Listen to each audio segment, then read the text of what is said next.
আমরা এখন দাঁড়িয়ে আছি একটা নির্জন আইল্যান্ডে যেটা মাঝ সমুদ্রে অবস্থিত, আর আমরা এখানে আগামী 7টা দিন কাটাতে চলেছি। আর আমাদের বোটটাই মাত্র চলে গেল, ওটা করেই আমরা ফিরে যাব আমরা এসব কেন করছি?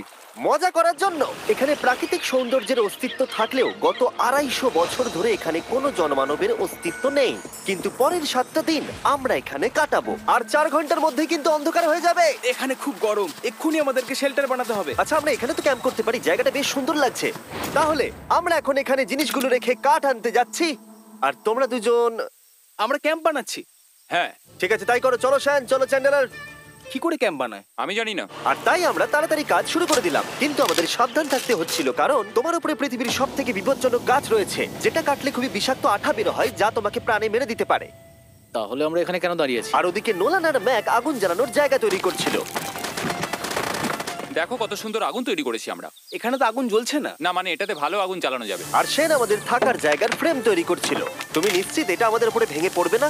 সেন যখন বলেছে তখন ভরসা করা যেতেই পারে। সেরকম কিছু না। আর যখন আমরা এই সমস্ত কাজ করছিলাম তখন আমরা বেশ কিছু বন্য প্রাণীরও দেখা পেলাম। ভাই, একবার এই মুরগিগুলোকে দেখো। এই, ওখানেই তোমরা দাঁড়াও। কিন্তু কিছুক্ষণের মধ্যেই বুঝতে পারলাম কেন ওরা দৌড়ে পালিয়ে যাচ্ছিল। এই, তুমি এখানে কি করছো? আরে এটা কি? হ্যাঁ, ও এটা একটা ছুরি। তুমি কি এই মুরগিগুলোকে মারার প্ল্যান করছো? হ্যাঁ, আমার একটা মুরগি চাই। আমরা মুরগি মারতে পারি না। জিমি, এখানে আসার আগে তুমি ডিনারটা কি করেছিলে? বলবো না।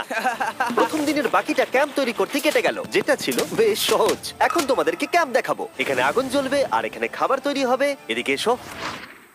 আর ঠিক এইখানে আমরা ঘুমাবো, যেটার বিশেষ প্রয়োজন। তারপর আমরা নিয়ে এলাম সার্ভাইভাল ক্রেট, যাতে ছিল খাবার, জল আর সবথেকে গুরুত্বপূর্ণ একটা ফ্লেয়ার, যা বিপদে কাজে লাগতে পারে। আর সূর্য ডোবার আগেই আমরা সমস্ত কিছু তৈরি করে নিয়েছিলাম, একটা জিনিস ছাড়া।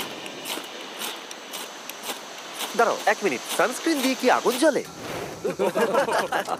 প্রথম দিন শেষ হলো আর আমার স্কিনে একটু সানবার্ন হয়েছে। আমি আশা করি ভালো করে ঘুমোতে পারবো আজকে। আশা করব বৃষ্টি হবে না। কাল আমাদের আরো বড় শেল্টার বানাতে হবে, আর আমরা বলতে আমাদের বাবা ওদিকে শুয়ে আছে, সে তৈরি করে দেবে। ঠিক আছে। ঠিক আছে। ও ও জিমি, তুমি মায়ের মতো আর সেন হচ্ছে বাবা। আমি এবারে ঘুমাবো, দ্বিতীয় দিনে দেখা হচ্ছে। প্রথম রাত্রে ঘুমানোর সময় আমরা অনেক নড়াচড়া করেছিলাম। আমরা বলতে বোঝাতে চেয়েছি, মানে হলো আমি। তাই পরের দিন আমরা শেল্টারটাকে আরো ভালো করব বলে ঠিক করলাম। দ্বিতীয় দিনের কাজ খুবই সহজ। আমরা একটা বড় আর রেন প্রুফ শেল্টার তৈরি করব। আমাদের আরো কমফোর্টেবল সিট চাই, কারণ আমার পিছন ব্যথা হয়ে গেছে, আর একটা ভালো আগুন জ্বালানোর জায়গাও চাই। আমারও পিছন ব্যথা হয়ে গেছে। Hello from Fire Alarm.